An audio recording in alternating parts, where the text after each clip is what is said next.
അപ്പോൾ നിങ്ങൾ play store open ചെയ്യാം.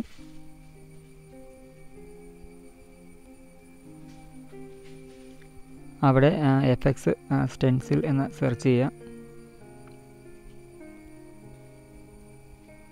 അപ്പോൾ അവിടെ ആപ്ലിക്കേഷൻ നമുക്ക് കിട്ടുന്നതായിരിക്കും. അപ്പോൾ ഞാൻ ഓൾറെഡി ആപ്ലിക്കേഷൻ ഡൗൺലോഡ് ചെയ്ത് വെച്ചിട്ടുണ്ട്, അതുകൊണ്ട് എനിക്ക് ഓപ്പൺ ചെയ്താൽ മതി.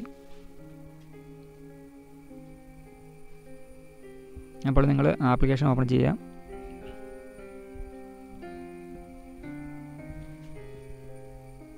അപ്പോൾ അതിൻ്റെ സെൻറ്ററിൽ കാണുന്ന പ്ലസ് ഐക്കണിൽ ക്ലിക്ക് ചെയ്യുക.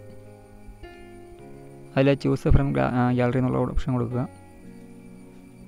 പിന്നെ ഡോക്യുമെൻറ്റ് എന്നുള്ള ഓപ്ഷൻ കൊടുക്കുക. എന്നിട്ട് നമ്മുടെ ഫോണിൻ്റെ ഗാലറിയിലേക്ക് എത്തുന്നതായിരിക്കും. അപ്പോൾ അവിടെ നിന്ന് നമ്മൾ ഫോട്ടോ സെലക്ട് ചെയ്യുക. അപ്പോൾ ഞാൻ ടോവിൻ്റെ ഫോട്ടോ ആണ് സെലക്ട് ചെയ്തേക്കുന്നത്.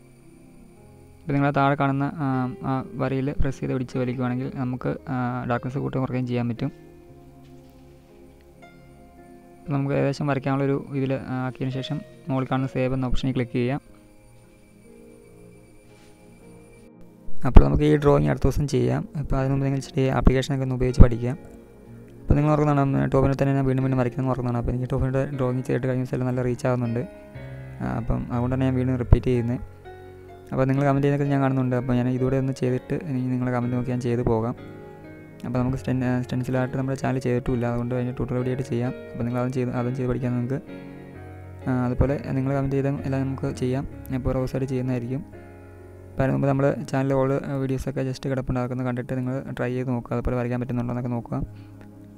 നമ്മുടെ ചാനലിനകത്ത് തന്നെ ട്യൂട്ടോറിയൽ വീഡിയോ കിടപ്പുണ്ട്, കളർ പെൻസിൽ ഡ്രോയിങ്ങും കിടപ്പുണ്ട്. അപ്പോൾ അതൊക്കെ ഒന്ന് നോക്കുക. അപ്പോൾ നമുക്ക് അടുത്ത ദിവസം നമുക്ക് ഇതിൻ്റെ ഡ്രോയിങ് ചെയ്യാം.